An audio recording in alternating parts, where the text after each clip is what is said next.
welcome. Thanks for your presence. If you are enjoying this, please like, share, and subscribe. It helps joy and inspiration move forth into the world. I will just say again, welcome. So 1,000 welcomes to you all in person. If you're joining on Zoom, if you're joining on YouTube now or later, welcome. We are meditating today on the topic divine beauty, and I know a couple of people joined midstream, so I'll just introduce us. We are a yogic community. We meditate in the yogic tradition. We share teachings of non-dual awareness, and so this is inviting us to be always connected. I was referring to this a moment ago as white gold light, so that's one way to connect with it. White gold light is with us and within us always. And what we're invited to do is to remember that in our clear, expanded, non-physical awareness, we're always that pure white gold light. And so what that means is that anything that we have ever gone through has never diminished your pure white gold light. Anything, like if you've ever seen kids playing in the mud, did anyone play in the mud when you were a kid? Yes, okay, I see lots of hands here. It doesn't lastingly stay with you, just the same way that you can be cleaned from the mud that you played in when you were a kid. But also just the same, say that you've experienced something extraordinarily painful and excruciating on a human level in time and space. The same way, your white gold light is not diminished. The same way that mud can leave your skin, white gold light is undiminished, no matter what it is that we have gone through humanly in time and space. And so we're reconnecting consciously with that reality. And then the invitation for each of us is to live in daily life, right where we are. So this is not about escaping from time and space. It's about being more fully present in time and space. It's about being right there, respectful, responsive, aware, kind, compassionate, good-humored, glad, generous, filled with laughter in our relationships. When we're doing the dishes, when we're doing whatever the daily tasks are where we live, when we're in our neighborhoods, when we're in our families, when we're lovingly, joyfully taking care of the tasks or the work, whatever it is that we're doing, we're invited to be that presence, that awareness, that joy, that respectfulness, that kindness, that responsiveness. So we're meditating today on divine beauty, and I will share some teachings. The teachings today, we'll see if we have time to get to all of them, but they include teachings from the Bhagavad Gita, the Upanishads, and then a psalm as well. So we'll see if we have time for all of that. But I'll also share some stories. And always what we're inviting ourselves to do directly is to open the heart and feel the energy of divine beauty. Feel the energy, the spiritual reality that is being described by these words, and then live the spiritual reality in daily life, right where we are in our own relationships and our own conversations and our own choices, our own thoughts and words and deeds. So Swami Nityananda was our magnificent meditation community founder, a being of radiant light and kindness. And this is a teaching shared by him. The divine presence, the divine spirit, meets all needs and provides abundantly. You are the beloved offspring of that inexhaustible source of beauty. Bring your focus back 100,000 times with every breath to light. And so just connect with that again. This is the energy of divine beauty, but it's also the energy of divine trust and divine confidence, divine security within ourselves. When we are in contact with that energy of divine beauty, divine trust, divine caring, divine presence, divine spirit, there's this natural awareness in terms of whatever our human needs are, they are provided for abundantly. And so we're allowing ourselves to connect with that feeling directly of being held by the divine presence. And so right now, silently, if you like, it can help to close your eyes. You don't have to, but if you like, you can close your eyes and you can say, I am held by divine presence. I am held by divine energy. I am a direct expression of divine beauty. That is the energy of abundance. That is the energy that pours forth opulently throughout this world, throughout this universe. That energy of The spirit of abundance is present in every grain of sand. It's present in every drop of rain. It is present in every sunbeam. It beats in my heart. It is the energy of insight and wise, kind, inspired action, inventiveness and ingenuity and creativity, which is here in me, sharing itself in me and through me and with me and as me. And each of us is invited to create joyfully and harmoniously in relation to the laws of energy, these laws of divine beauty, this law of divine spirit of abundance. And I'll just remind us as well, in addition to feeling directly that we are held, each of us is held, each of us is supported by divine presence, divine energy, divine beauty, the energy of pure abundance. Swami Shankarananda says, bring your focus back 100,000 times with every breath to light. So anytime we step away from light, anytime there's a thought or a word or a deed or a feeling, anytime we're feeling restlessness or anger or attachment or dismay or destructiveness or separateness or fragmentation, anytime we're feeling any of that, bring your focus back 100,000 times with every breath to light. And so let's practice that as well before I go on and share a teaching from the Bhagavad Gita. So just notice any thought that you might have been focusing on that has created anything other than a feeling of divine joy within yourself.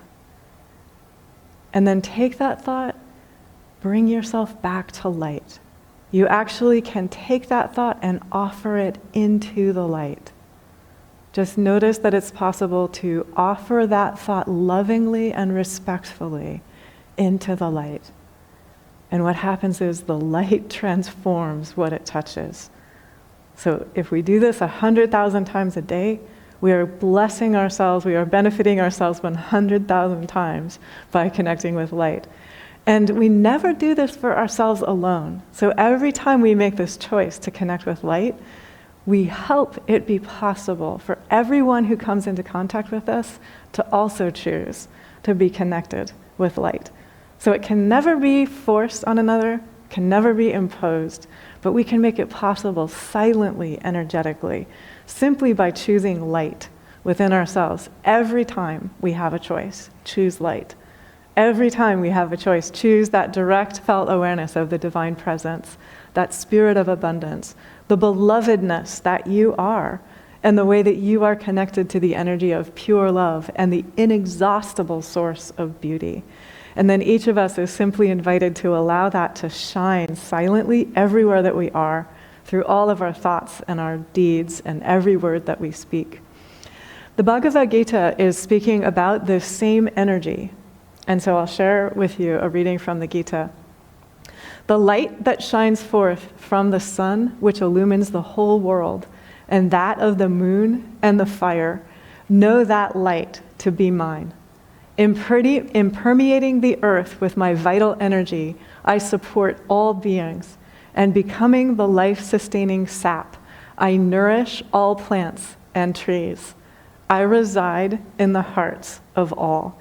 And so see if you can, here too, allow yourself directly to feel the energy of the sun beaming forth into time and space. That is that energy of divine presence, divine support. The energy of the moon, the energy of the fire. The Upanishads make it clear any light that we have ever seen with our eyes is possible because of that divine light. So just see if you can allow yourself to directly feel that. And then this is saying also all the energy in the earth, all beings are supported by this divine light, this divine life energy. And this is, you could refer to it as a universal field of energy.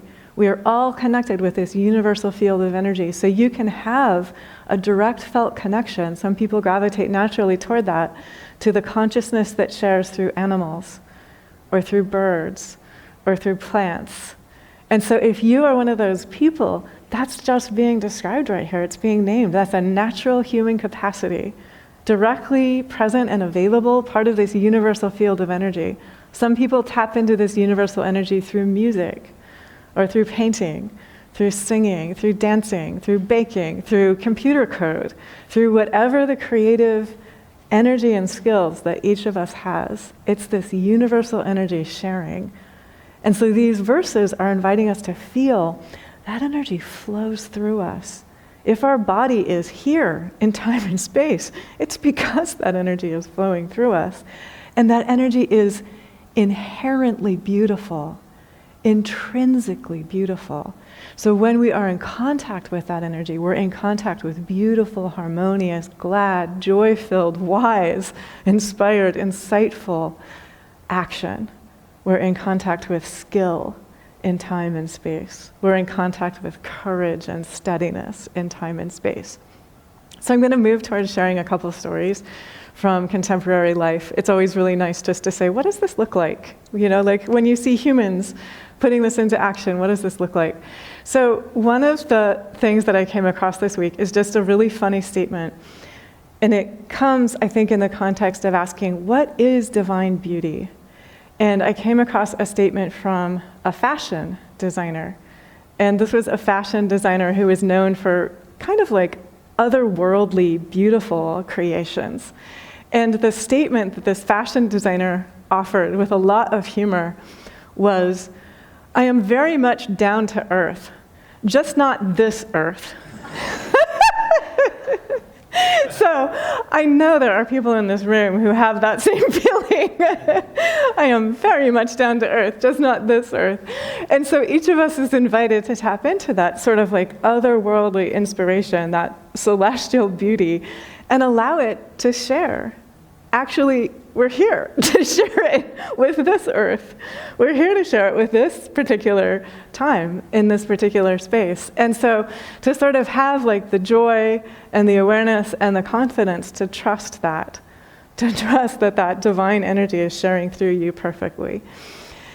And this was a fashion designer who did that and who met with, you know, what the world would consider outer success as a result of that as well. And so when we are trusting, even though we might not be creating something that looks exactly like whatever other people are creating, if we're in contact with that pure source of inspired wisdom and awareness, we're creating in harmony with the laws of energy, then that song that sings through us, or whatever it is that we're designing or making or creating, it's going to reach whoever it is meant to reach.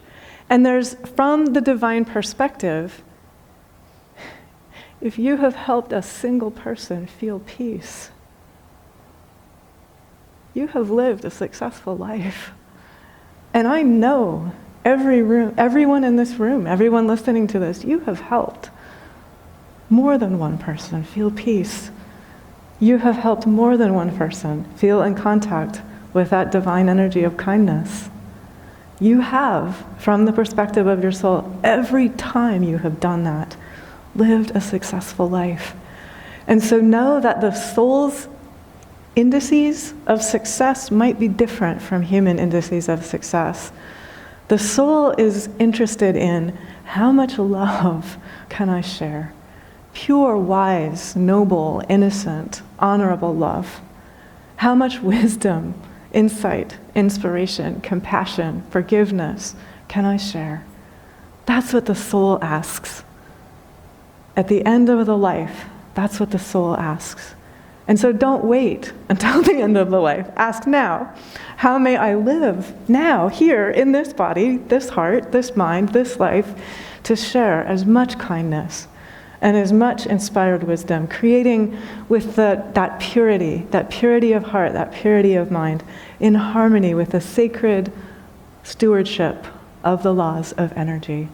That's the invitation for all of us. So, another story about divine beauty. And this is a video. It happened a few years ago, and a sports broadcast network posted it online a couple years ago, but I just saw it, I think, yesterday. When I saw it yesterday morning, tears. So, it was kids, I'm guessing maybe 10 years old.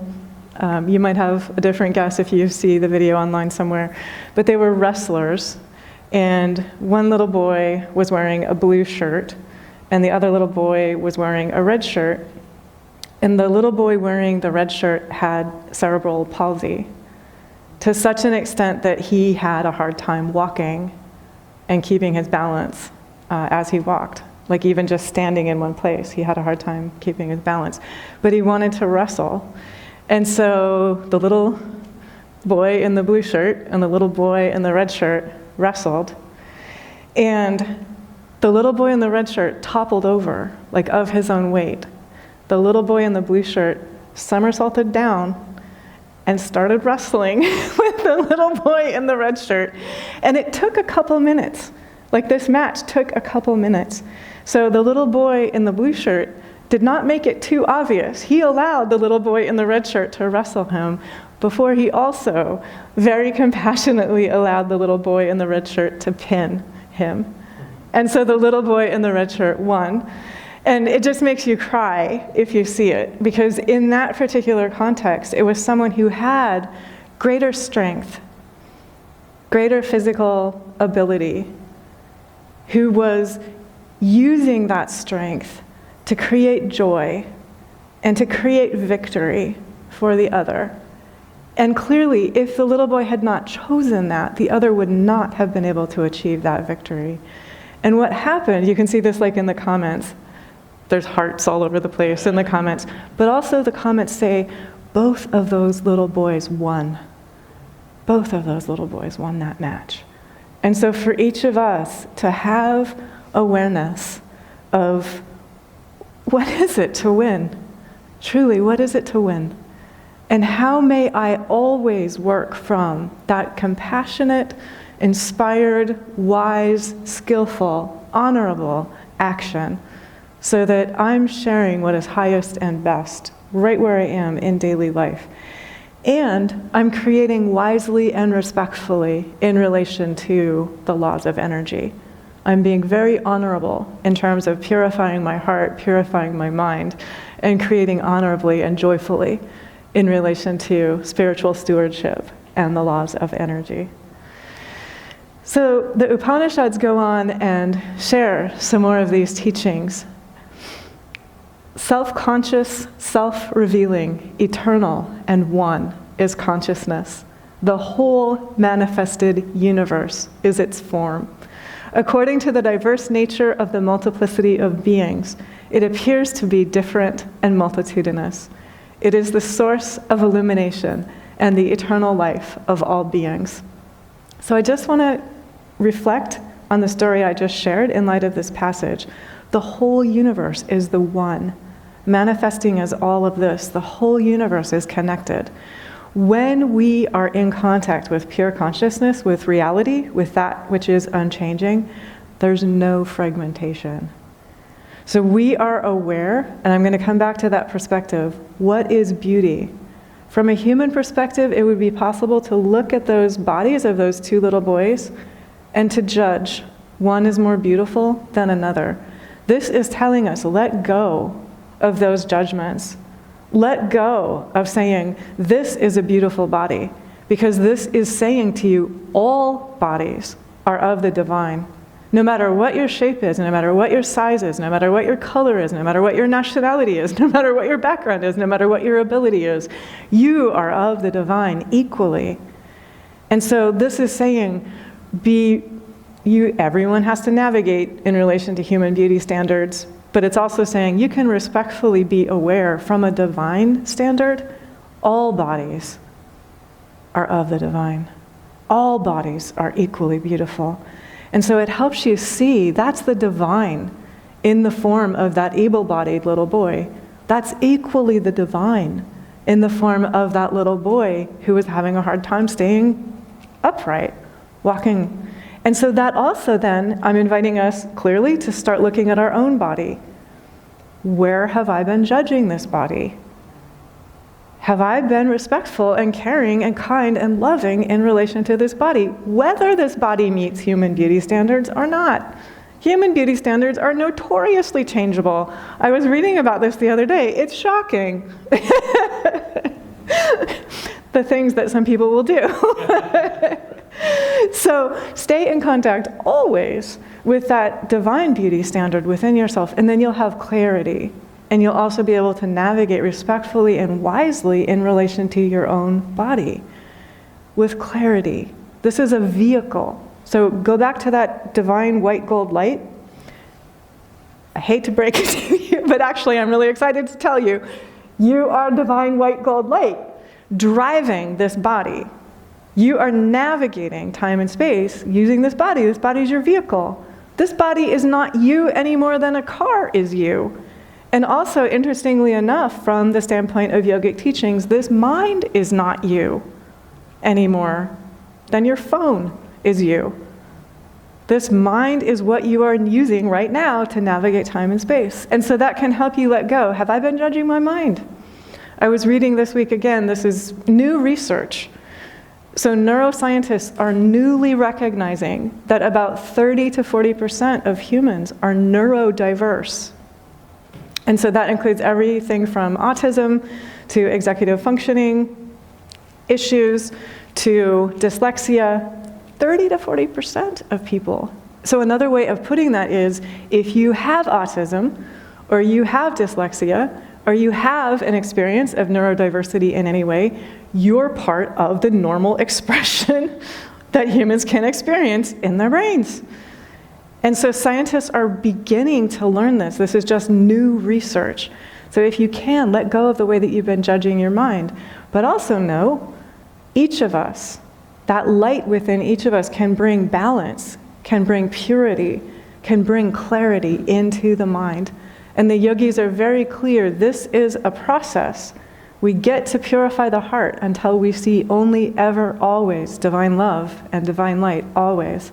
We get to purify the mind until we see only, ever, always divine love and divine light. And so we're here, joyfully enjoying that process, enjoying that practice.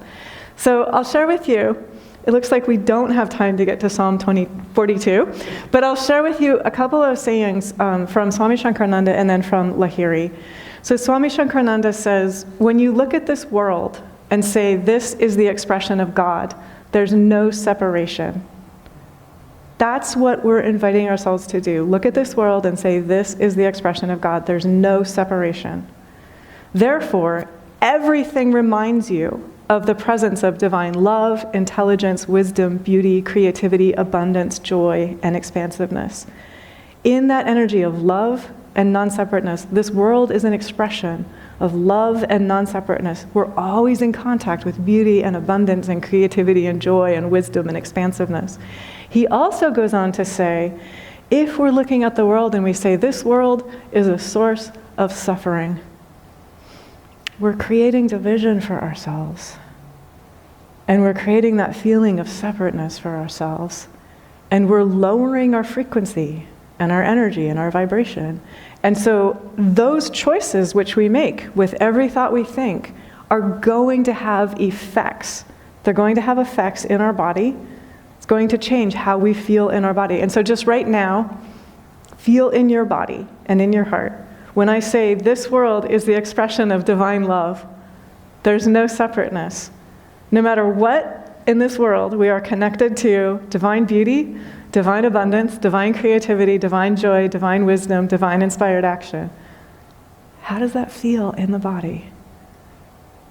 It's amazing, right? It's so healing, it's so potent, it's so whole and joyful.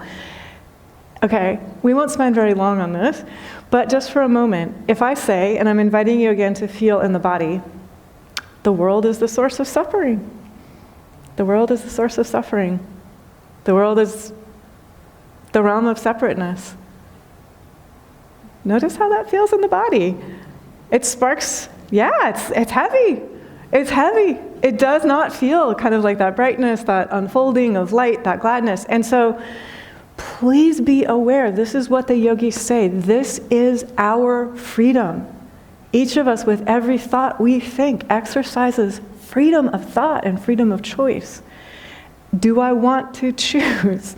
This world is the expression of divine love, wholeness, this unflowing, this flowing, inseparable wholeness in flowing motion. So I'm always connected to divine beauty and abundance and generosity and joy and wisdom and inspired action. Or do I want to choose the other? And with every thought we think, each of us is making that choice. With every word we speak, each of us is making that choice. With our actions, we're making that choice. And so for each of us, we're dedicating ourselves to this practice. Look at this world and say, this is the expression of the divine. This is non-separateness. This is the energy of love. I am open to inspired wisdom and insight and action and skill and courage and open-heartedness and unconditional love and joy and unconditional light and generosity. What Lahiri says is, practice day and night to walk on the road of divine union. He's basically saying this is all the time. As long as you have thoughts to think, let them be focusing on this is a divine expression. This world is a divine expression. This world is that energy of wholeness in flowing motion. He also says, this is from Lahiri, do all of your work in the present while remembering life, life with a capital L. So that's all the way back to this, the readings we began with. Like, we are part of this life energy, this divine unfoldment in time and space. We are always unchanging white gold light, always. And that is never not with us. It is always present here.